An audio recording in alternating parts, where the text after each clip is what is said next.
बिस्मिल्लाहिर्रहमानिर्रहीम अस्सलाम वालेकुम वरहमतुल्लाहि वबरकातुहू। सर स्टडी कर रहे हैं फिज़िक्स फर्स्ट ईयर और यूनिट 1 है। इसके प्रॉब्लम्स रह गए थे हमारे पास, प्रॉब्लम सॉल्व कर रहे हैं। और इसके अलावा मैं आपको बता दूं कि इसके अंदर अभी क्वेश्चन आंसर्स बाकी हैं आपके। वो जो क्वेश्चन आंसर्स हैं उसका पैटर्न चेंज किया गया है इस मरतबा फिज़िक्स के लिए, फर्स्ट ईयर के लिए। तो उसको जब उसको समझ लेंगे उसके पैटर्न को, तो इंशाल्लाह उसके जवाब क्वेश्चन आंसर भी उसके सॉल्व कर लिए जाएंगे। फिलहाल इस वक्त प्रॉब्लम सॉल्व कर रहे हैं, ठीक है। तो कहता है कि what is the percentage uncertainty in the measurement. बताइए मेजरमेंट के अंदर कितनी परसेंटेज अनसर्टेनिटी है, ठीक है जी। ये जो भी मेजरमेंट आई है हमारे पास, ठीक है, ये जितनी मेजरमेंट हमारे पास ये आई हुई है, इसमें मालूम करना है हमें कि इसकी परसेंटेज अनसर्टेनिटी कितनी है। याद रखिए ये जो प्लस माइनस में होता है ये अनसर्टेनिटी होता है। अब एक मेजरमेंट की, कोई एक्सपेरिमेंट किया तो ये तो वैल्यू तो पता था हमें कि ये वैल्यू है, इसके ऊपर हमें डाउट था। प्लस माइनस किया हुआ हमने, ये कहलाती है मेजर्ड वैल्यू और ये कहलाती है इसकी एब्सोल्यूट अनसर्टेनिटी। जब भी हम एब्सोल्यूट अनसर्टेनिटी को डिवाइड करेंगे उसकी मेजर्ड वैल्यू से मल्टीप्लाई 100 करेंगे, तो उस एक्सपेरिमेंट के अंदर जितनी भी उसकी एरर होगा वो परसेंटेज में आ जाएगा, या अनसर्टेनिटी जो होगी वो परसेंटेज में आ जाएगी। What is the percentage uncertainty में लिखा percentage of uncertainty in the measurement इस क्वेश्चन मार्क, ठीक है जी। अब ये जो पहली वैल्यू होती है जो फिक्स होती है, जो यानी कि हमारे पास इसमें कोई डाउट नहीं होता, हमारे पास वो कहलाती है मेजर्ड वैल्यू 3.67। ये भी मीटर, दोनों ही मीटर में है, ठीक है। और जो दूसरा जो प्लस माइनस में होता है इसको अनसर्टेनिटी हम कहते हैं, वो कहलाता है एब्सोल्यूट अनसर्टेनिटी। ये मैंने प्लस माइनस में लिख दिया ताकि आपको पता चल जाए कि ये कहाँ से आया। फार्मूला क्या है? फार्मूला ये है कि परसेंटेज ऑफ अनसर्टेनिटी और इन अ मेजरमेंट बराबर होता है किसके? Absolute uncertainty divide by measured value multiply by 100। Uncertainty की जो एब्सोल्यूट वैल्यू जो है वो ये है और उसकी मेजर्ड वैल्यू ये है। एब्सोल्यूट की जगह एब्सोल्यूट वैल्यू रख दी और मेजर्ड की जगह हमने क्या कर दिया, उसकी मेजर्ड वैल्यू रख दी। एब्सोल्यूट वैल्यू देखा था ये 0.25 था, 0.25 हो गया। 3.67 था मेजर्ड वैल्यू, तो 3.67 वो रख दी, मल्टीप्लाई 100 कर दी। इनको मल्टीप्लाई करें, डिवाइड करें, कितना आ गया? 6.8। इसके अंदर अनसर्टेनिटी है इस एक्सपेरिमेंट के अंदर, इस प्रैक्टिकल के अंदर, ठीक है जी। अब यहाँ पे क्वेश्चन नंबर 2 आता है, what is the area. And पहले इसको देख लीजिए कि ये बुक ने सवाल क्या दिया हुआ है, ठीक है। पहला आंसर राइट आ गया आपका। दूसरा कहता है व्हाट इज द एरिया। बताइए एरिया क्या होगा, and it's approximate uncertainty. Area भी बताइए और एरिया के अंदर कितनी इसकी अनसर्टेनिटी, अप्रोक्सीमेट अनसर्टेनिटी भी है। तो एरिया भी मालूम करना है, ए भी मालूम करना है और डेल्टा ए भी मालूम करना है। अप्रोक्सीमेट अनसर्टेनिटी को डेल्टा ए कहा जाता है। जो चेंज इन अनसर्टेनिटी होगा उसका एरिया का, तो दोनों एरिया हैं, लेकिन उसके एरिया की अनसर्टेनिटी की और एरिया दोनों, पहले एरिया मालूम करेंगे, मेजर्ड वैल्यू निकालेंगे एरिया की, उसके बाद उसकी अनसर्टेनिटी वैल्यू भी निकालेंगे, ठीक है। और फर्स्ट सर्किल, एक सर्किल की विद रेडियस देखें क्या दिया है, 3?7 इंटू दिस। ये 3.1 हो सकता है हमारे पास, ठीक है। तो मैंने 3 पॉइंट क्वेश्चन मार्क को मैंने 1 कंसिडर किया है, क्योंकि जो आगे वैल्यू होती है क्वेश्चन खत्म होने के बाद, वो क्या होता है, वो आपके लिए एक एजम्पशन होती है।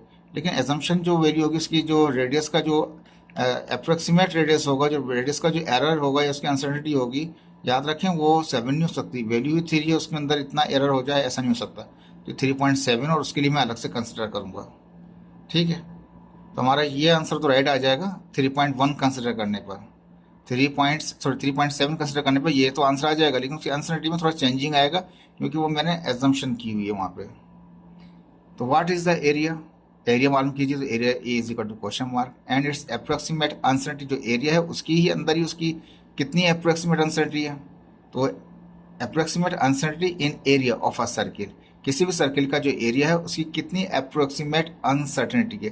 जो अप्रोक्सीमेट अनसर्टेनिटी को हम यहाँ जाहिर कर रहे हैं, किससे? हम डेल्टा ए से जाहिर कर रहे हैं, ठीक है। वो एरिया मालूम करना है, एरिया के अंदर अप्रोक्सीमेट अनसर्टेनिटी के लिए डेल्टा ए लिखा हुआ है, ठीक है। जो चेंज है, जो इसके अंदर एरिया में जो चेंजिंग आई हुई है प्लस माइनस वाली आपकी, वो ये होगी आपके पास, ठीक है। ये एरिया है और एरिया की जो अनसर्टेनिटी होगी उसको डेल्टा ए कह रहे हैं, लेकिन यहाँ पे वर्ड इस्तेमाल क्या है, अप्रोक्सीमेट अनसर्टेनिटी। एरिया में है तो एरिया हो जाएगा, रेडियस में होगा तो आर आ जाएगा, रेडियस हो जाएगा, जिस चीज़ में भी हो। तो एरिया मालूम करना है, एरिया के अंदर अनसर्टेनिटी जो है उसके अंदर कितनी चेंजिंग हुई है वो मालूम करनी है, ठीक है। कहता है विथ रेडियस, ये रेडियस है, तो ये क्वेश्चन मार्क दे रखा था, मैंने इसको पॉइंट कंसिडर कर लिया 3.7 10⁴ सेंटीमीटर, और एज्यूम कर लिया, क्या एज्यूम कर लिया मैंने कि जो अनसर्टेन रेडियस है तो रेडियस में भी अप्रोक्सीमेट अनसर्टेनिटी हो गई। एरिया है, एरिया की अनसर्टेनिटी क्या है, वो डेल्टा ए है, तो रेडियस है तो रेडियस की भी क्या होगी आपस, अप्रोक्सीमेट अनसर्टेनिटी होगी। इसको डेल्टा आर बोलेंगे, रेडियस वाले को डेल्टा आर, एरिया वाले को डेल्टा ए कहा जाएगा अप्रोक्सीमेट अनसर्टेनिटी को। तो वो मैंने एज्यूम कर लिया 0.1, तो यही कहा जाता है कि उसकी वैल्यू ये समझ लें कि 0.1 का एरर हो सकता है अगर इतना है। तो मैंने एक मिनिमम, ये एक मिनिमम है 0.1 टेंस पावर, ये गलती से मैंने माइनस लिख दिया, माइनस नहीं है प्लस, क्योंकि ये पावर 4 है तो वो 4 ही होगा। ठीक है, यहाँ पे ये इसको ओमिट कर लीजिएगा आप, ये माइनस नहीं काउंट कीजिएगा, माइनस में नहीं है। 0.1 दोबारा पढ़ रहा हूँ, 0.1 टेंस पावर 4 है, माइनस नहीं है। ये मैं लिखते हुए जल्दी जल्दी के अंदर मुझसे मिस्टेक हो गया, क्योंकि मिनिमम जो है 0.1 टेंस पावर 4 है, जो यूनिट है वो यूनिट इस्तेमाल किया हुआ मैंने, लेकिन 0.1 का मैंने मिनिमम रखा है एज अ स्टैंडर्ड। ठीक है जी, एरिया मालूम करना है, एरिया की अप्रोक्सीमेट अनसर्टेनिटी मालूम करनी है। रेडियस दे रखा था 3.7 टेंस पावर 4 सेंटीमीटर, और एज्यूम क्या किया था हमने अप्रोक्सीमेट अनसर्टेनिटी किसमें, रेडियस में। तो रेडियस के अंदर आर था तो उसकी अनसर्टेनिटी क्या होगा, डेल्टा आर कहलाएगा। एरिया था तो डेल्टा ए कहलाया उसकी अनसर्टेनिटी अप्रोक्सीमेट। तो रेडियस की अप्रोक्सीमेट अनसर्टेनिटी कहलाएगा डेल्टा आर कहलाएगा। वो मैंने कंसिडर किया 0.1 टेंस पावर, ये गलती से दोबारा जल्दी जल्दी में लिख दिया मैंने, ये 4 खाली 4 है, -4 नहीं है। ठीक है, ये माइनस को आप ओमिट कर दीजिएगा। तो उसकी 0.1 की मैंने कम से कम रखी, एक स्टैंडर्ड रखा उसका। ठीक है, फार्मूला क्या होता है हमारे पास सर्किल का, area is equal to pi r square, circle की बात हो रही। ठीक है, पाई आर स्क्वायर, पाई को 3.142 है, आर कितना हमारे पास है, रेडियस। तो रेडियस हमें दे रखा है यहाँ पे 3.7 टेंस पावर 4। ये गलती से बता रहा हूँ, माइनस मैंने जल्दी जल्दी में लिख रहा था इसको, तो ये माइनस लिख दिया, ये माइनस नहीं है 4 ही है। ठीक है, तो ये क्या होगा, ये तो अपनी जगह, ये पहले क्या करेंगे हम इसको पावर टू पावर क्या कर देंगे, मल्टीप्लाई कर देंगे। जब 4 को 2 से करेंगे तो 8 हो जाएगा, तो मैंने मल्टीप्लाई किया, और इसको मैंने इसका स्क्वायर लिया, स्क्वायर लेने के बाद इसको मल्टीप्लाई कर दिया इससे, तो डायरेक्ट मैंने ये निकाल दिया।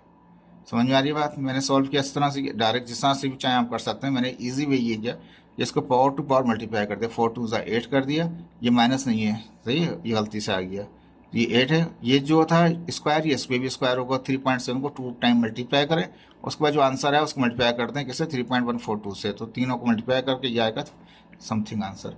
अब यहाँ पे पॉइंट यहाँ रहा, इस पॉइंट को मैंने यहाँ पर लेके चला गया, लेफ्ट ले गया, तो एक डिजिट मुझे और बढ़ाना पड़ेगा, 8 था तो ये 9 हो गया, ये हो गया मेरे पास एरिया। ठीक है, तो सवाल में इसमें ये दिखा रखा था एरिया में कितना 4.9 था, तो एरिया कितना आ रहा है 4.9, और ये आगे पूरी मेजरमेंट दिखा रहा है ना, तो उसमें अब दूसरा पार्ट बाकी है, तो 4.9 टेंस पावर 9 आ गया, 4.3 टेंस पावर 9 आ चुका है आपके पास। ठीक है, तो ये पहला पार्ट आ चुका है आपका। अब एरिया का मालूम करना है, उसकी अनसर्टेनिटी। फार्मूला क्या हमारे पास एरिया का होता है सेकंड पार्ट के लिए, इसका एरिया की अनसर्टेनिटी मालूम करनी है, तो अप्रोक्सीमेट एरिया बराबर होता है पाई आर स्क्वायर के। जब भी ये जो पाई होता है ये डायमेंशन लेस क्या कहते हैं हमारे पास कांस्टेंट होता है ये, तो ये क्या होता है, ये जम हो जाता है जब हम क्या कहते हैं इसको प्रोपोर्शनलिटी में लेके जाते हैं, इक्वल से प्रोपोर्शनलिटी गए तो ये खत्म हो जाता है, कांस्टेंट जो प्रोपोर्शनलिटी कांस्टेंट होते हैं वो डायमेंशन लेस वो जम हो जाते हैं, इसके अंदर चले जाते हैं। जिस अल्फाज में ये कह रहे हैं जब भी इक्वल से हम प्रोपोर्शनलिटी में जाएंगे तो कांस्टेंट को नहीं लिखेंगे हम, तो ए प्रोपोर्शनल टू आर स्क्वायर अपनी जगह, पहले इक्वल था अब प्रोपोर्शनलिटी में ले लिया मैंने। जब भी इक्वल से प्रोपोर्शनलिटी में लाएंगे तो कांस्टेंट को ओमिट कर देंगे, वो उसमें सम हो जाएगा, बाकी आ जाए। अब क्या करेंगे, दोनों तरफ डिफरेंशियल करेंगे। डिफरेंशियल किस तरह करते हैं, ये ए है तो डेल्टा ए जो इसका चेंज है वो ऊपर होगा और डिवाइड कर देंगे इसी एरिया से। यहाँ रेडियस स्क्वायर जो भी पावर होता है ना वो पावर नीचे आ जाता है, अगर 2 है तो 2 नीचे आ जाएगा, 3 है 3 नीचे आ जाएगा, 4 है तो 4 नीचे आ जाएगा, 5 है तो 5 नीचे आ जाएगा, ये तो याद रख लीजिए। और एरिया का है तो रेडियस है आर है तो डेल्टा आर बाय आर, ऐसा नीचे आर स्क्वायर करेंगे, नीचे आर ही रहेगा। यहाँ पे जैसे ए ने डिवाइड किया ऐसे आर ने रेडियस ने डिवाइड किया, लेकिन यहाँ पे क्या था कि पावर थी तो पावर नीचे आ जाएगी, जो भी पावर हुई है ये नॉर्मल जाएगा। ठीक है, अब यहाँ पे क्या किया, मुझे डेल्टा ए मालूम करना था, चेंज इन अप्रोक्सीमेट एरिया चाहिए था सर्किल का, तो इसको रहने देंगे, ये डिवाइड कर रहा है जाके मल्टीप्लाई करेगा तो मल्टीप्लाई कर दिया। अब 2 मैंने अपनी जगह रखा, आर ये गिवन था 3.1 टेंस पावर 4 था प्लस का, ये मैंने डेल्टा आर एज्यूम की थी 0.1 टेंस पावर 4, -4 नहीं गलती से लिखा हुआ था ऊपर, उसको मीट करना था 0.1, तो डेल्टा आर की वैल्यू यहाँ से मैंने ले ली। लेकिन ये एज्यूम क्या होता है, डेल्टा आर की वैल्यू मैंने एज्यूम की थी 0.1 टेंस पावर 4, ये माइनस नहीं +4। ठीक है, इसको डिवाइड करेंगे इसकी वैल्यू से। ठीक है जी, तो उसको डिवाइड किया इसकी वैल्यू से, आर से, टू फार्मूले में था हमारे पास, और एरिया भी निकाला 4.3, और भी ऊपर निकाला है 4.3 वाला, ये 4.3 टेंस पावर 9। ठीक है, 4.3 टेंस पावर 4 से टेंस पावर 4 कट गया। ठीक है, 1 2 3 इन तीनों टर्मों को मल्टीप्लाई करें, डिवाइड बाय दिस करें तो 0.23 10 पावर 9 अपनी जगह पे आ जाएगा सेंटीमीटर स्क्वायर। एरिया है तो यूनिट क्या होगा, centimetre square. According to question area of a circle क्या निकलेगा हमारे पास, वो कुछ इस तरह से निकल के आ जाएगा। इसमें ये आ जाएगी हमारे पास मेजर्ड वैल्यू। मेजर्ड वैल्यू कौन सी है, जो विदाउट अनसर्टेनिटी था वो एरिया था, तो एरिया में ये विदाउट अनसर्टेनिटी है, ये मेजर्ड वैल्यू है 4.3 10 पावर 9, ठीक है। और यहाँ पे 10 पावर 9, दोनों का 10 पावर 9 को कॉमन निकाल देंगे। और ये अनसर्टेनिटी वाला है तो ये चेंज इन अप्रोक्सीमेट अनसर्टेनिटी है तो उसको प्लस माइनस में लिखा जाता है। जो भी चेंज इन अप्रोक्सीमेट अनसर्टेनिटी होता है उसको प्लस माइनस, या अनसर्टेनिटी को प्लस माइनस में लिखा जाता है। जो वैल्यू ये 10 पावर 9 था उसमें भी 10 पावर 9, दोनों का 10 पावर 9 कॉमन निकाल दिया। बुक में ये तो आंसर सही आ रहा है आपका, ये वाले में 1 1 आ रहे हैं, तो ये मैंने एज्यूम किए, या तो बुक ने दिया नहीं है आपको पूरा, मेरे पास जो मैंने अपने स्टैंडर्ड्स के हिसाब से रखा है वो 0.1 रखी है, उसकी वैल्यू माइनस नहीं है, याद रखिएगा इसको, ठीक है। ये बुक के आंसर से थोड़ा सा ये डिफरेंट आ रहा है। ये देखें 0.11 है तो इसने कोई एज्यूमशन दी नहीं है, आपको एज्यूम करना पड़ेगा, अदरवाइज मुश्किल हो जाएगा हमारे को, ठीक है। तो ये आप दूसरा क्वेश्चन कर चुके हैं इसका। तीसरे में कहता है, बहुत आसान सवाल है इसके, an aeroplane travel eight velocity of कितना है 850 किलोमीटर पर आवर, 850 किलोमीटर सफ़र कर लेता है 1 घंटे में। How long does it take to travel 1 kilometre, 100 नहीं है ये 1.00 है, यानी कि 1 किलोमीटर, तो 1 किलोमीटर में कितनी उसकी टाइम लगाएगा वो। तो ये इसकी स्पीड दे रखी है हमारे पास, वेलोसिटी दे रखी है, वेलोसिटी 850 किलोमीटर पर आवर है, ठीक है। उसके बाद आपको क्या दे रखा है, आपसे कह रहा है टाइम, हाउ लॉन्ग कितना टाइम लेगा, टी क्वेश्चन मार्क, किसके लिए, टू ट्रेवल 1 किलोमीटर, फासला कितना 1 किलोमीटर का, तो किलोमीटर में दे रखे हैं तो कोशिश करेंगे किलोमीटर से हम मीटर पर सेकंड करेंगे, तो 850 अपनी जगह। 1 किलोमीटर में कितने होते हैं 1000 मीटर होते हैं, और 1 आवर में होते हैं 3600 सेकंड होते हैं। तो आवर से सेकंड हो गया, किलोमीटर से मीटर हो गया, सेकंड डिवाइड में था नीचे रहा और किलोमीटर ऊपर था तो वो ऊपर ही रहा हमारे पास। तो किलोमीटर के लिए 1000 और सेकंड के लिए 3600 कर दिया, इनको मल्टीप्लाई करें, डिवाइड करें, यह आ जाएगा 236.11 मीटर पर सेकंड। तो किलोमीटर से कन्वर्ट कर दिया मीटर पर सेकंड। टाइम मालूम करना है। अब उसका जो डिस्प्लेसमेंट थी और डिस्टेंस जो था वो 1 किलोमीटर था, तो उसको भी ज़्यादा किलोमीटर मीटर करेंगे तो 1 किलोमीटर में कितने होते हैं 1000 मीटर होते हैं। फार्मूला क्या हमारे पास है, वेलोसिटी बराबर होता है displacement divide by time. Time मालूम करें, टाइम वहाँ चला जाएगा क्रॉस के अंदर और v नीचे आ जाएगा, ठीक है जी, s ओवर v हो गया। s कितना था डिस्टेंस, वो अभी हमने देखा वो मीटर में 1000 था, 1000 रख दिया। और वेलोसिटी हमने कन्वर्ट करके निकाली थी किलोमीटर से पर आवर से मीटर पर सेकंड, क्या था 236.11, 211 1000 को डिवाइड करें इससे तो ये आएगा 4.23, जो बुक में आंसर है वही आंसर है इसका। आसान सवाल है, पेपर में नहीं आएगा, ठीक है। पहला जो सवाल था पेपर में आ सकता है, दूसरा सवाल आपका जो था वो पेपर में आ सकता है, तीसरा सवाल पेपर में आ ही नहीं सकता, ठीक है। चौथा कहता है कि आ रेक्टेंगुलर होल्डिंग टैंक, एक रेक्टेंगुलर टाइप का एक टैंक है हमारे पास, 25 मीटर क्या है लेंथ है उसकी, 15 मीटर उसकी विड्थ है। तो लेंथ दे रहा है 25 मीटर, विड्थ दे रहा है कितनी 15 मीटर।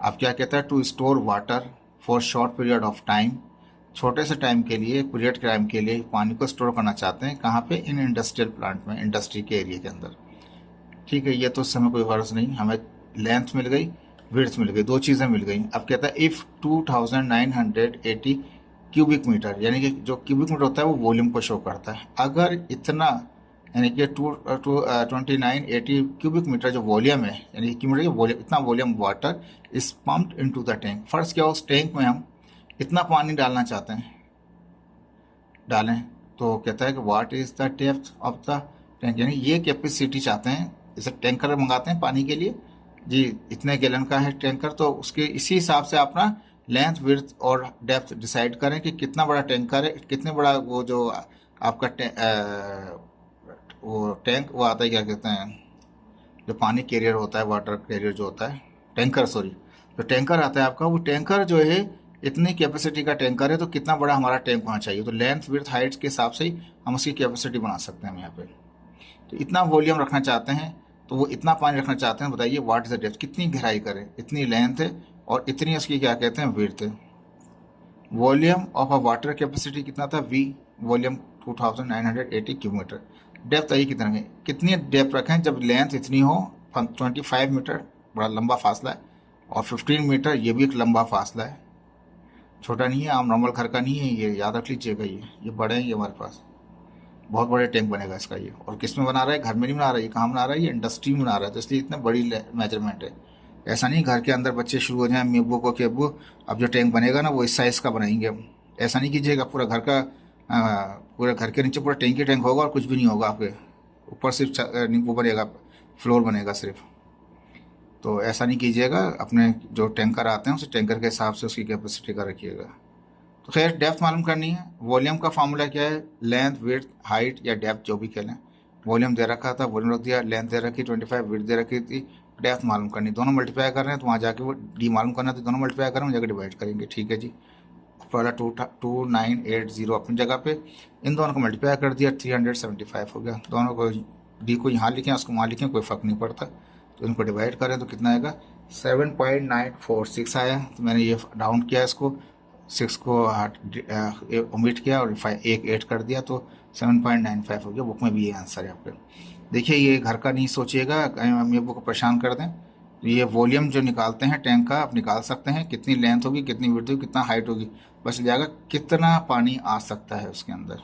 ठीक है, उसी हिसाब को कैलकुलेट करें, 3-4 बार कैलकुलेट करें, आपको अंदाज़ा हो जाएगा जो टैंकर लेके आते हैं वो टैंकर में कैपेसिटी कितनी है, तो हमारे घर का टैंक कितनी कैपेसिटी का हो सकता है। तो ये सिंपल फार्मूला है, एक प्रैक्टिकल फिजिबिलिटी है इसकी आपके घर के लिए, आप प्रैक्टिस कर सकते हैं इसकी घर के हवाले से। पेपर में नहीं आएगा ये सवाल आपका।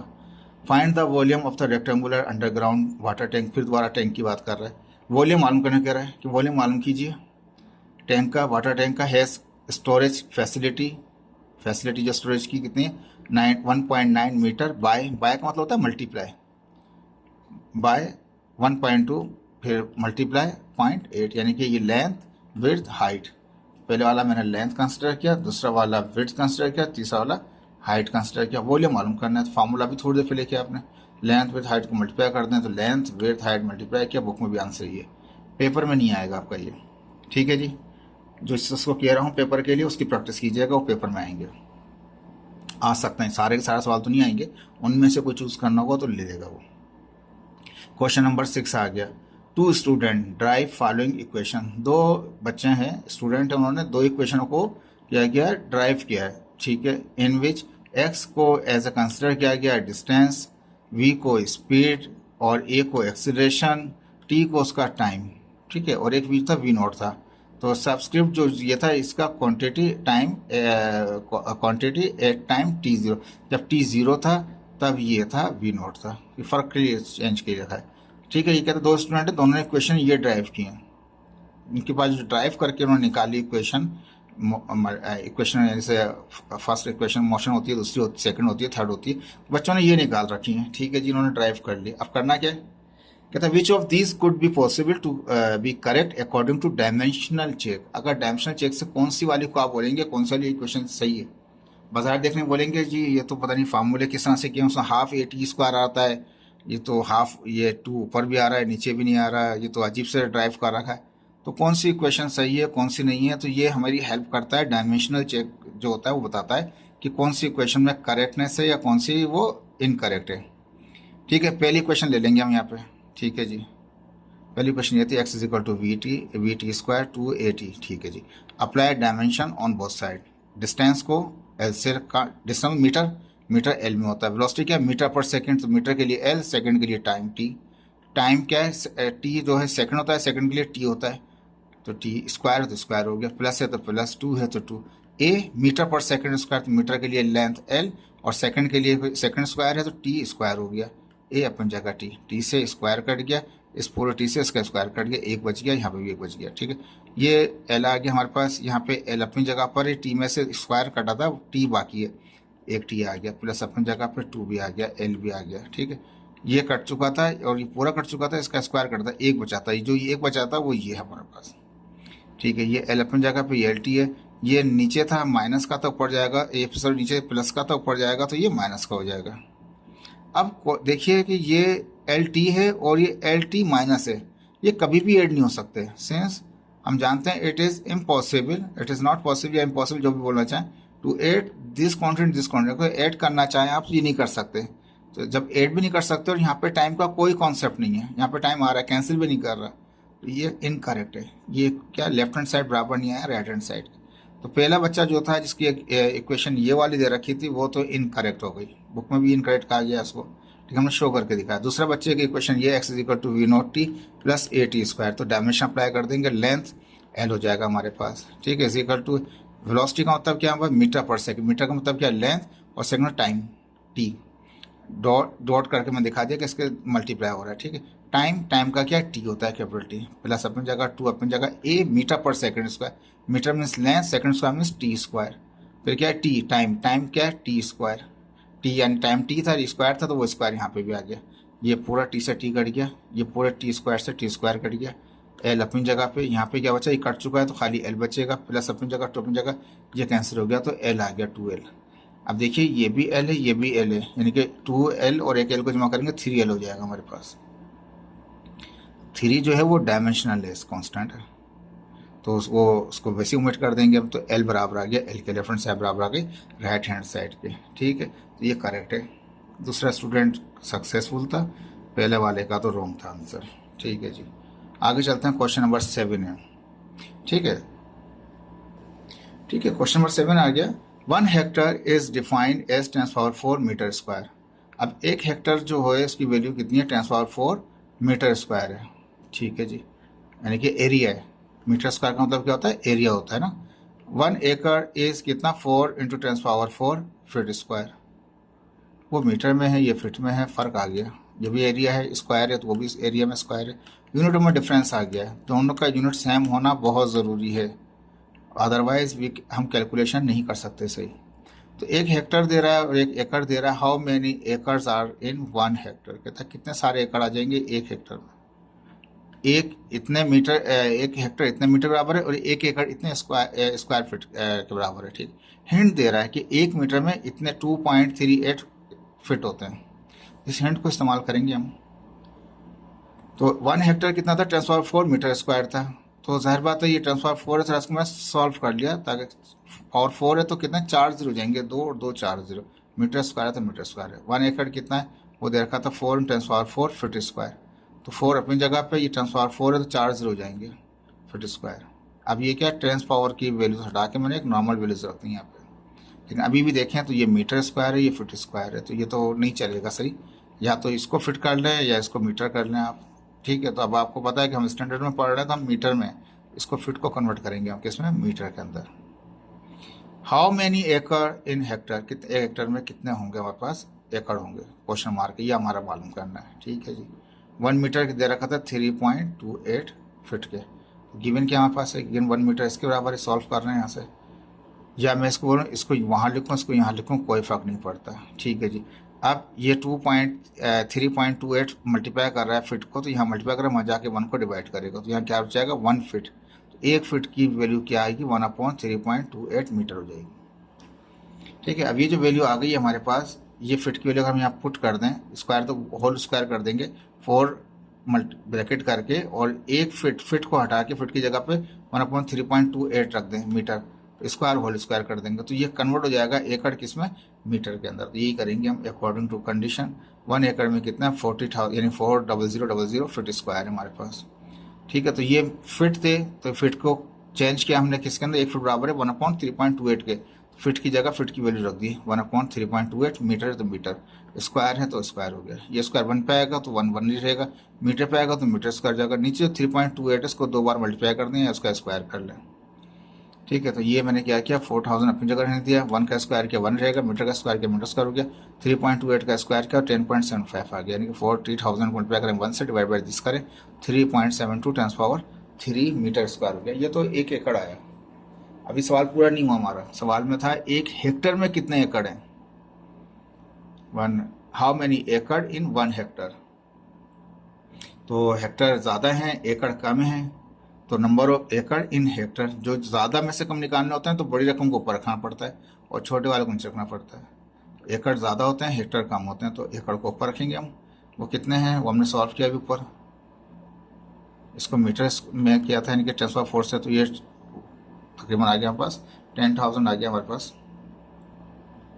तो ये 10,000 यहाँ लिखा है, यहाँ से इसकी वैल्यू रख दी मैंने, डिवाइड कर लें इसको 2.688 आया, इसको राउंड किया 2.69 आ गया। यानी कि 1 हेक्टर में कितने होंगे, 2.69 एकड़ होंगे हमारे पास। यही आंसर है। ये देखें, ये टर्मोलॉजी बहुत इस्तेमाल होगी, भी आगे जाके भी सवाल हो रहा है, उसमें भी इस्तेमाल करेंगे। याद रख लीजिए, बड़ी में से निकाल रहे हैं छोटी क्वांटिटी को आप, ठीक है। ये बड़ी क्वांटिटी है, उसमें से छोटे क्वांटिटी कितने कितने होंगे, तो 2.69 एकड़ मिलेंगे, तो 1 हेक्टर बन जाएगा हमारे पास। लेकिन सॉल्व करके निकाला किस तरीके से, ये पेपर में आ सकता है आपका। कहता है ये 8 कहता है, ये भी बहुत इंपॉर्टेंट सवाल है आपका। अ वॉच फैक्ट्री, एक घड़ी वाली फैक्ट्री क्लेम करती है that its watches gain and loss not more than 10 second. कहता है कि उसमें जो एक इन अ ईयर, कितने में, 1 साल के अंदर, कहता है 1 साल के अंदर 10 सेकेंड का फर्क आ सकता है, ज़्यादा या कम। या तो टाइम 10 सेकेंड ऊपर हो जाएगा 1 साल में उस वॉच में, या 10 सेकेंड वो कम हो जाएगा।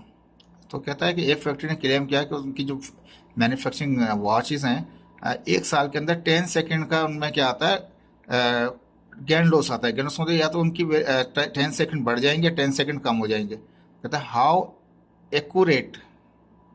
अब आपसे वो नहीं पूछ रहा, अनसर्टेनिटी नहीं पूछ रहा, आपसे एक्यूरेसी पूछ रहा है। समझ रहे हैं बात को। अब कह रहा है how accurate is this watch, ये एक्यूरेट कितनी होगी, एक्सप्रेस इन परसेंटेज। परसेंटेज बताइए। अब परसेंटेज में एक्यूरेट का मतलब होता है 100% एक्यूरेट है। कोई पूछता ना इसका आंसर क्या है, किसका आंसर 100% यही है। यानी कि 100%, यानी कि परसेंटेज में 100% का मतलब है 100, और जो कम परसेंटेज होगी तो उसको, यानी कि इसका जो भी एरर निकलेगा उसको आप 100 से माइनस कर दें तो वो निकल आएगा एक्यूरेसी निकल आएगा, उसका एक्यूरेट निकल आएगी कि कितना वो एक्यूरेट है उसकी वॉचें। ठीक है जी, अब दोबारा पढ़ देते हैं सवाल में। यहाँ पे जो 10 सेकेंड दे रखा था वो प्लस या माइनस था। जो प्लस या माइनस होता है उसको अनसर्टेनिटी कहते हैं। तो absolute uncertainty in time, time के अंदर 1 साल का में इतना, तो 1 साल उसका हो जाएगा मेजर्ड वैल्यू हो जाएगी या एक्सपेक्टेड वैल्यू हो जाएगी। और उसमें जो गेन एंड लॉस यानी कि ज़्यादा या कम, यानी अनसर्टेनिटी आ गया। 10 सेकेंड क्या है, उसकी अनसर्टेनिटी है। वॉच की 1 साल में कितनी अनसर्टेनिटी है, 10 सेकेंड है। और ये जो 1 ईयर है, ये इसका एक्सपेक्टेड वैल्यू भी कह सकते हैं या मेजर्ड वैल्यू भी कह सकते हैं। ठीक है, मेजर्ड वैल्यू कह देंगे इसको। ठीक है, तो यहाँ पे हमने क्या कहा, ये 10 सेकेंड था, इसको बोला एब्सोल्यूट अनसर्टेनिटी इन टाइम, और एब्सोल्यूट के लिए हमने डेल्टा टी लगा दिया, अप्रोक्सीमेट भी कह सकते हैं इसको, 10 सेकेंड। ठीक है, एक्सपेक्टेड है, एक्सपेक्टेड वैल्यू कौन सा, यानी कि पूरा 1 साल, 1 साल में 10 सेकेंड का फर्क आता है। ठीक है जी, 1 ईयर एक्सपेक्टेड वैल्यू जो है इसकी, और ये दोनों ही टाइम है, ये भी साल भी टाइम है और सेकंड भी टाइम है, दोनों ही टाइम है। लेकिन ये पूरा 1 साल है, 1 साल में 10 सेकंड का फर्क है। जो फर्क है वो अनसर्टेनिटी, 1 साल की इतनी अनसर्टेनिटी। 1 साल में कितने सेकंड बनेंगे, ये तो इतने सेकंड कह रहा है, तो 1 साल से तो सेकंड ऐसे नहीं निकालेंगे, तो 1 साल को कन्वर्ट करेंगे टोटल ईयर के सेकंड। 1 × 365 दिन, एक दिन में 24 घंटे, 24 घंटे में 60 घंटे, यानी यानी कि 1 घंटा जो 60 मिनट हो जाएगा, 60 मिनट में 60 सेकंड हो जाएंगे। सबको मल्टीप्लाई कर लें आप तो ये सेकंड में कन्वर्ट हो जाएगा आपका। 65 दिन घंटे, 24 घंटे, 24 घंटे में 1 घंटा, 1 घंटे में इतने मिनट में इतने सेकंड, सबको मल्टीप्लाई किया, ये आया 31536 और 3 टाइम्स 0 सेकंड आ गए। ठीक है, तो ये पूरे डिजिट इस्तेमाल करेंगे, ऐसा नहीं कि 3.1 करके आप इसको वो कर लें। मैंने पूरा डिजिट इस्तेमाल किया है यहाँ पे। ठीक है, 10 सेकंड की अनसर्टेनिटी है पूरे कितने, इतने सारे सेकंडों में, तो कितना एक्यूरेसी है। तो पहले इसका एरर निकालें, तो परसेंटेज एरर कितना निकलेगा, तो परसेंटेज एक्यूरेसी मालूम करना है। एक्यूरेसी का मतलब ये 100 में से माइनस करेंगे जो एरर होगा, पहले एरर निकालना है। According to this condition percentage error क्या होगा, absolute uncertainty divide by measured value या expected value multiply by 100, percentage तो मल्टीप्लाई बाय 100 होगा। तो एब्सोल्यूट वैल्यू क्या, 10 सेकेंड है उसकी, जो उसमें अनसर्टेनिटी है, तो 10 है। और कितना ये एक्सपेक्टेड है, ये पूरे डिजिट मैंने हाथ से हाथ लिखे, 2 से 2 डिजिट काट दिए, 1 से 1 काट दिया, बचा क्या 1 ऊपर और नीचे 31563 बचा, 1 को डिवाइड कर दें 6 तक, 3.17 10⁻⁻5 आ गया।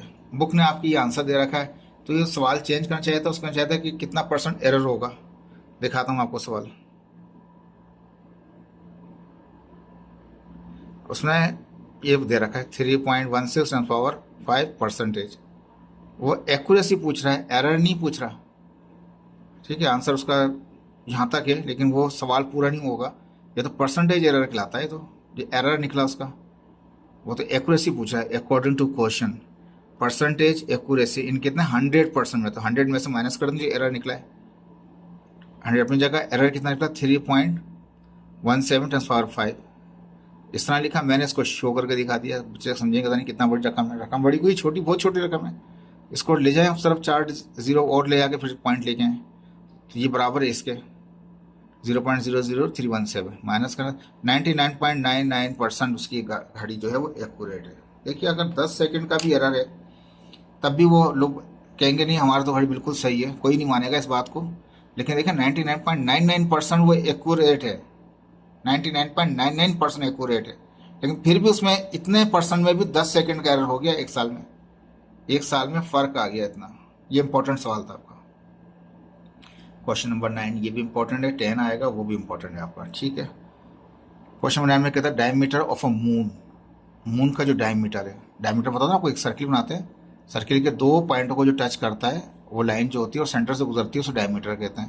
तो डायमीटर मून जो है 3480 किलोमीटर है, ठीक है, 3480 किलोमीटर है। What is the volume of the moon. कहता है बताइए मून का वॉल्यूम क्या होगा। मून का डायमीटर दे रहा है, वॉल्यूम मालूम करना चाह रहा है, ठीक है। हाउ मेनी, वॉल्यूम की बात कर रहा है, ठीक है। आपको डायमीटर दे रहा है, वॉल्यूम मालूम करना चाह रहा है मून का। एक पार्ट तो ये हो गया आपका। How many moons would be needed to create a volume equal to the earth. कहता है कितने मून का वॉल्यूम लेंगे जो अर्थ के वॉल्यूम खराब हो जाए। अर्थ का वॉल्यूम बड़ा है, मून का वॉल्यूम कम है, ठीक है, ये भी याद रखिएगा। हिंट कहता है रेडियस ऑफ मून इतना है। अब मैं इसको सारा डेटा बना लेता हूँ। डायमीटर ऑफ मून दे रखा था, डायमीटर का डीएम कर दिया मैंने, वो कितना 3480 किलोमीटर है, ठीक है। तो किलोमीटर को मीटर करूँगा, तो यहाँ तक तो 3480, 1 किलोमीटर में 1000 मीटर होते हैं। मल्टीप्लाई कर दिया 3.48 10⁻⁶ हो गया। तो 3 डिजिट ये होगा, 3 डिजिट ये होगा, 6 होगा, ठीक है। कैलकुलेटर के बगैर डायरेक्ट भी कर सकते हैं हम। क्या करना था पहले पार्ट में, what is the volume of the moon, volume of the moon मालूम करना है। वीएम, डीएम दे रहा है, वीएम मालूम कर रहा है, ठीक है जी। यानी कि डायमीटर दे रहा है तो रेडियस निकाल लेंगे और रेडियस इस्तेमाल कर लेंगे। वॉल्यूम के फार्मूले में तो वॉल्यूम निकल आएगा, ठीक है, ये तो ईजी हो गया। सेकंड पार्ट में कहता है कि हाउ मेनी मून्स, कितने सारे मून की, यानी how many moon would be needed to create a volume, कितने मून मिलाएंगे हम तो जाके वो वॉल्यूम अर्थ का बना दे। याद रखिए अर्थ का वॉल्यूम ज़्यादा है तो अर्थ के वॉल्यूम को डिवाइड करेंगे मून के वॉल्यूम से, जो भी आंसर आएगा इतने ही मिलाने पड़ेंगे आपको इक्वल करने के लिए। तो how many moons would be needed to create a volume equal to that of earth. ज़्यादा वाले को में से जो कम वाले हैं उसको डिवाइड करेंगे तो बच जाएगा कितनी कमी है उसके अंदर, कितना मिलाएंगे। जैसे अभी एक हेक्टर और एकड़ में आपने सवाल किया था अभी थोड़ी देर पहले। अच्छा, रेडियस ऑफ अर्थ दे रखा था 6380 किलोमीटर। तो किलोमीटर से मैंने उसको मीटर किया तो 1000 से मल्टीप्लाई कर दिया। 3 जीरो ये और 3 डिजिट ये, 6.38 10⁻⁶ हो जाएगा वो। तो रेडियस ऑफ अर्थ दे रखा है। अब पहले पार्ट पे चलते हैं। रेडियस ऑफ मून निकालेंगे क्योंकि मून का क्या कहते हैं वॉल्यूम भी निकालना है हमें, ठीक है। रेडियस ऑफ मून हमारे पास क्या होगा, डायमीटर ऑफ मून को डिवाइड करेंगे। जो डायमीटर होता है जब भी उसको डिवाइड करते हैं 2 से तो रेडियस निकल आता है। डायमीटर आपको दे रखा था, वो कितना था डायमीटर मून 3.48 10⁻⁶, 3.48 10⁻⁶। 2 से डिवाइड करेंगे तो ये आ गया रेडियस 1.74 10⁻⁶। मैंने कुछ भी नहीं किया, इसने दिया, इसको इससे डिवाइड कर दिया, सिंपल, कोई बड़ी मैथमेटिक्स नहीं की। अब मुझे पहले पार्ट में उसने कहा था कि वॉल्यूम बताइए मून का वॉल्यूम क्या होगा जबकि डायमीटर की, डायमीटर से मैंने रेडियस निकाला, रेडियस निकाला। अब मुझे मून का वॉल्यूम निकालना है। फार्मूला जो सर्कुलर का होता है वो होता है वॉल्यूम का फॉर्मूला है 4/3 पाई। अगर मून है तो मून का रेडियस हो जाएगा, अर्थ है तो अर्थ का रेडियस हो जाएगा, ठीक है। फार्मूला ये वॉल्यूम का होता है 4/3 पाई r³। तो ये मून है तो मून का रेडियस ऑफ मून हो जाएगा 4/3 अपनी जगह पे, पाई क्यों लिखा 3.142 है। मून का अभी निकाला हमने रेडियस 1.74 10⁻⁶, ठीक है, और क्यूब है, ठीक है जी। सिंपल तरीका आ रहा है इसको, ये पावर टू बार मल्टीप्लाई हो जाएगा तो 6 3 18 हो जाएगा। इसको 3 टाइम कर दें, 3 टाइम का मतलब क्या है क्यूब का कि 1.73 को 3 बार मल्टीप्लाई कर दें 5.268 आ जाएगा, ठीक है। जो भी आएगा इनको आपस में मल्टीप्लाई किया 12.568 आ गया, इनको मल्टीप्लाई कर दें आपस में और जो आंसर है उसको डिवाइड बाय 3 कर दें। ये 10⁻8 ने अपनी जगह रहने दिया मैंने। ये पॉइंट यहाँ पर, इस पॉइंट को यहाँ शिफ्ट कर दिया मैंने, 2 के पास लेके आ गए यहाँ से 2.21, या पॉइंट यहाँ था इसको यहाँ लेके आया तो एक डिजिट जाऊंगा तो 18 से कितने होगा 19। तो ये पहला आंसर आ गया 2.21 टेंस पावर 19 क्यूबिक मीटर। ये वॉल्यूम है किसका, मून का। अब सेकंड में कहता है कि कितने सारे मून मिलाएंगे कि जो अर्थ का क्या कहते हैं हमारे पास वॉल्यूम के बराबर आ जाए। तो अब वॉल्यूम तो आप निकाल चुके हैं मून का। अर्थ वॉल्यूम का फॉर्मूला क्या, 4/3 पाई आर क्यूब। मून का वॉल्यूम का 4/3 पार आर एम क्यूब। यानी कि फ़र्क क्या है फार्मूले में, सिर्फ रेडियस का फ़र्क होता है। 4/3 कांस्टेंट ही होते हैं, पाई भी कांस्टेंट होता है, रेडियस का फ़र्क होता है, रेडियस क्यूब करते हैं। तो अगर अर्थ है तो अर्थ का रेडियस क्यूब होगा, मून है तो मून का रेडियस क्यूब होगा।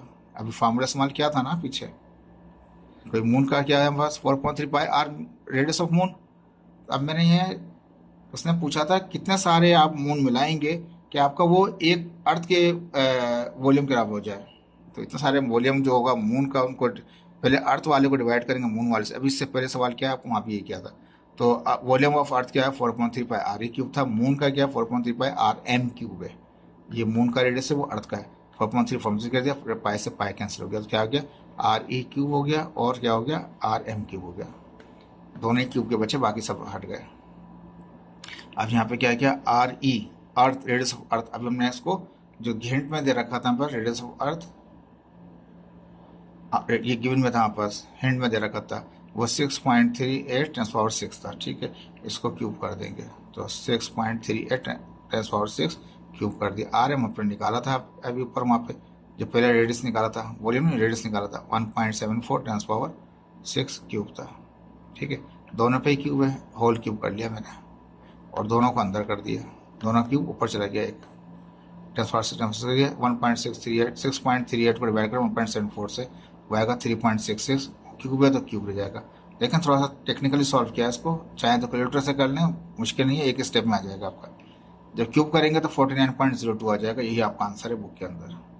इतने सारे वॉल्यूम इस्तेमाल करेंगे। और इसको फर्दर सॉल्व करना चाहें तो volume of earth is equal to ये वॉल्यूम ऑफ मून यहाँ डिवाइड कर जाकर मल्टीप्लाई करेगा, क्योंकि 49.02 और मल्टीप्लाई करें हम किससे, moon of volume of moon से, तो वो अर्थ के वॉल्यूम के बराबर आ जाएंगे। ठीक है, तो आंसर बुक ने ये दे रखा है। होना तो ये चाहिए था कि आंसर में चाहिए था कि volume of earth is equal to 49.02 into volume of moon होना चाहिए था। खैर आंसर दे रखा है, मैंने बुक का आंसर निकाल दिया। लास्ट क्वेश्चन आ गया इसका आपका, देखिए यहाँ पे।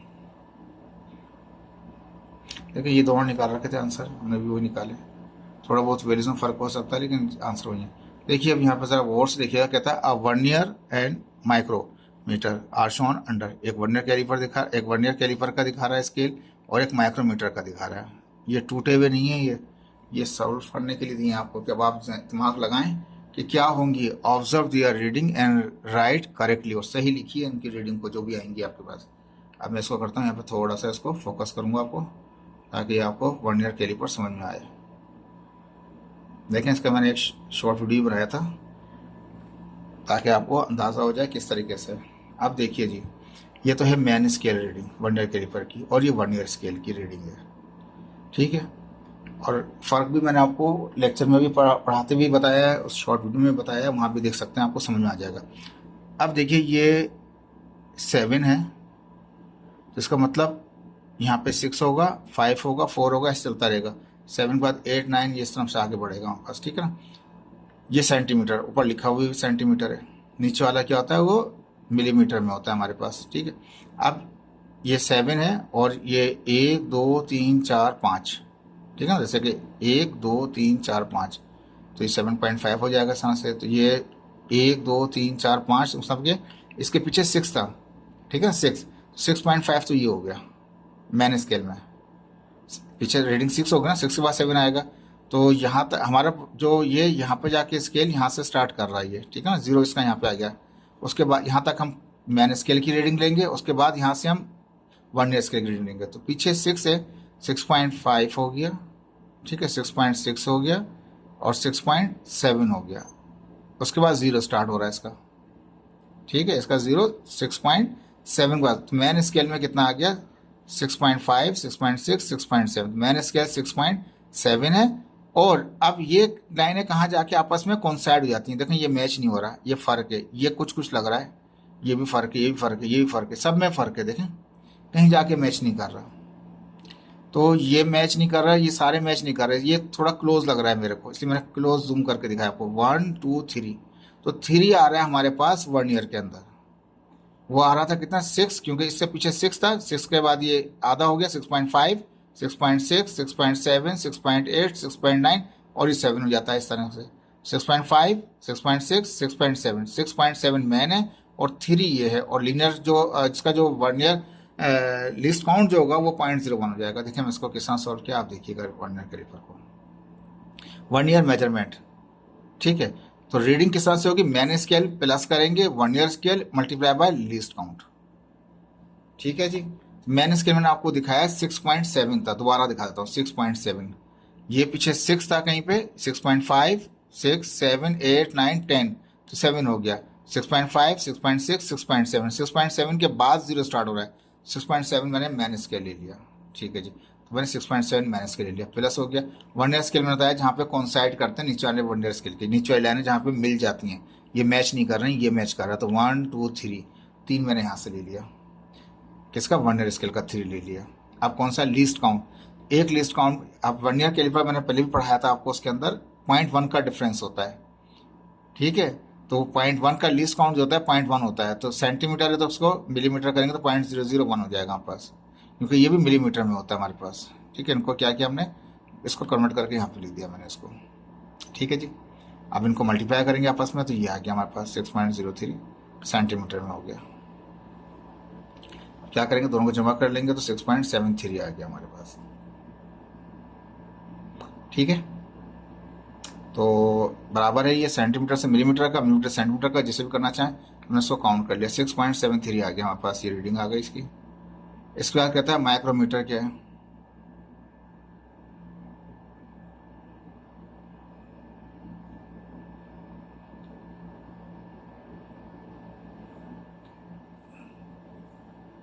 अब देखिए इसमें 9 है, ये 9.5 है, 10 है, फिर आगे नहीं आया, 0.5 नहीं आया, तो लास्ट रीडिंग इसकी कहाँ तक आ रही है, ये 10 तक आ रही है, जो मैन स्केल की इसकी होगी, बस जो उसकी स्लीव की होगी। फिर ये सर्कुलर होता है हमारे पास। ठीक है, अब ये 21 है, 21 और ये 20 और 21 के दरम्यान में बीच में आ रहा है, तो इस चीज़ को याद रखिएगा आप। तो इसमें क्या क्या स्लीव रीडिंग कितनी है, फुल 10 है। अगर इसके बाद इससे पहले कहीं एक ऐसा पॉइंट आ जाता तो 10.5 कहलाता, आया ही नहीं वो, तो वो जो उसका स्लीव हाफ जो मिली mm का है वो क्या होगा, 0 हो गया हमारे पास। ठीक है जनाब, अब इसके बाद क्या है कि थिम्बिल, थिम्बिल हमारे पास जो ये रीडिंग होती है, ये वाली इसको ट्विस्ट कर घुमा रहे होते हैं, 20 ये है और 21 के बीच में है, तो 21 तो आएगा और दरमियान की ऐसे क्या आएगा, हम उसमें 8 करेंगे, 20 यानी 20 का तो होगा 0.2 हो जाएगा, प्लस 0.005, क्योंकि वो 21 और 20 के दरमियान में, तो 0.00 पॉइंट का एरर भी ऐड करेंगे उसमें, दोनों को ऐड करेंगे, 0.205 आ गया mm। ठीक है, अब क्या करते हैं, टोटल रीडिंग क्या हो जाएगी, हमें इनको ऐड करना है तीनों को। ये इसलिए 0 है कि बीच में आया ही नहीं वहाँ पे। ठीक है, 10 अपनी जगह पे 0 और ये जो उसका रिजल्ट आया था ये दोनों को जमा कर लिया, 10.205 mm आ गई रीडिंग। देखिए होपफुल आपको समझ में आया होगा। थैंक यू सो मच, अल्लाह हाफिज़।